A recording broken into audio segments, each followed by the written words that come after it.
How France and Ivory Coast tried to topple a nation. A failed coup in West Africa. At first glance, it looks like just another headline from a region struggling with instability. But what if this wasn't just an internal power struggle?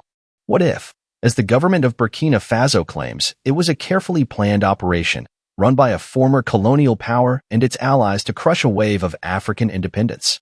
Ouagadougou has leveled some explosive accusations, suggesting the plot to overthrow their government was directed from Paris and Abidjan. This is a story about a shadow war for the future of a continent.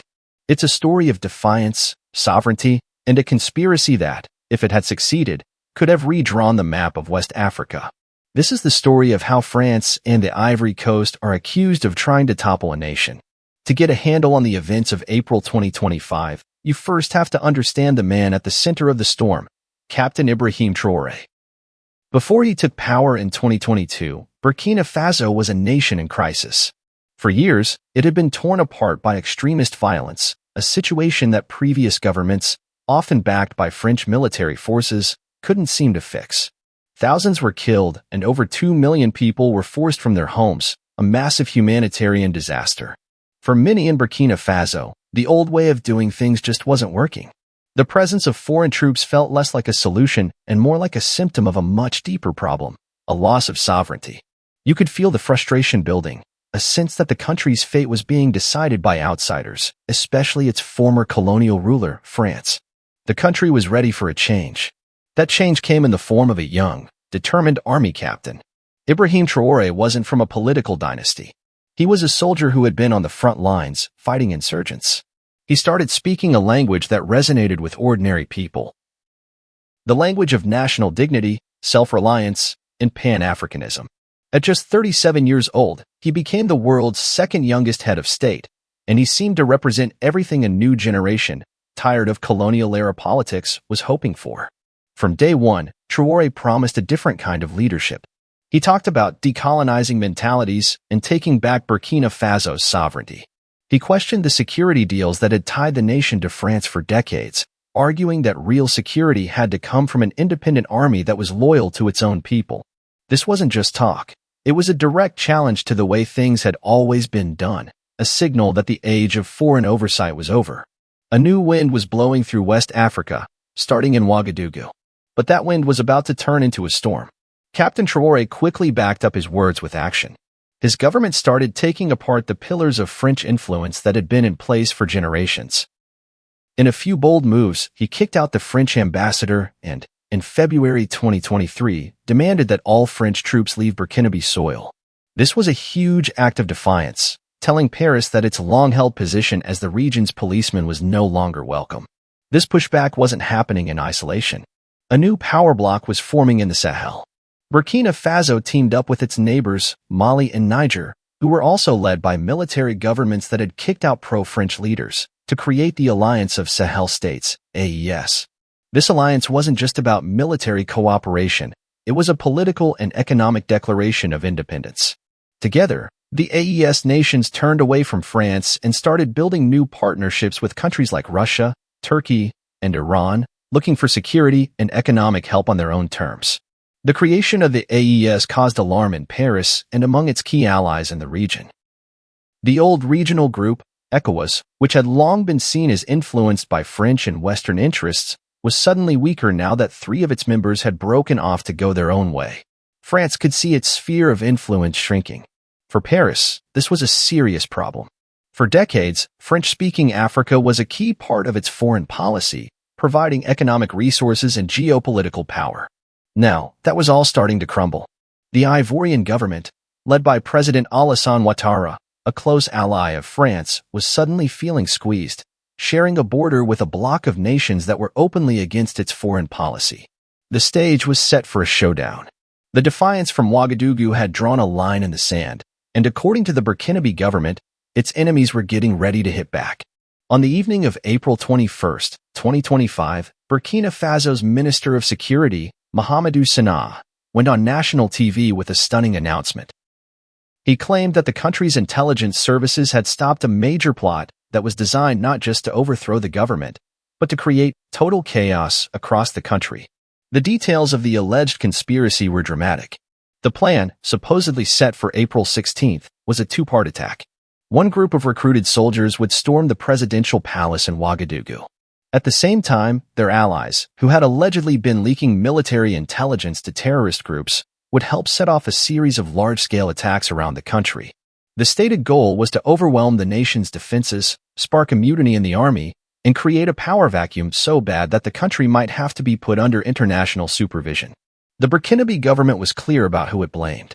Minister Sanaa stated that the masterminds outside the country are all located in Côte d'Ivoire. He even named two former Burkinabe military officers, Commander Joanny Compere and Lieutenant Abdrahmane Berry, as key figures in the plot. He described both men as deserters who were now living in Abidjan, the economic capital of the Ivory Coast. According to the government's account, the plot was discovered after they intercepted communications between a soldier and terrorist leaders, which revealed that sensitive information about troop movements was being leaked. The investigation that followed led to the arrest of about a dozen officers. The government also claimed the plotters tried to recruit religious and community leaders to make their coup look more legitimate and convince more soldiers to join. This wasn't just an accusation of meddling, it was a direct charge of state-sponsored destabilization. Ouagadougou was claiming that its neighbor, Ivory Coast, was actively sheltering and coordinating a plot to violently overthrow its government. While the Burkinabe government's accusations pointed squarely at Abidjan, another country's name kept coming up: France. Ouagadougou presented no direct, verifiable evidence of French officials organizing the coup, but in the story they were telling, the link was implied. President Ouattara's government in Ivory Coast is widely seen as one of France's closest allies in West Africa. From the perspective of Captain Traore's supporters, it was unthinkable that a plot this big could be planned in Abidjan without Paris at least knowing about it. This suspicion comes from a long and complicated history. France has always been deeply involved in African politics, economics, and military affairs. But recently, that influence has been met with growing resistance. The expulsion of French troops from Mali, Burkina Faso, and Niger was a major turning point, a continent-wide rejection of the old power dynamic. Even Ivory Coast announced in January 2025 that it would be asking French forces to withdraw, though it's important to note that the underlying military agreements with France were not cancelled, leaving the door open for other forms of influence. Still, for critics, the timing of certain events looked suspicious.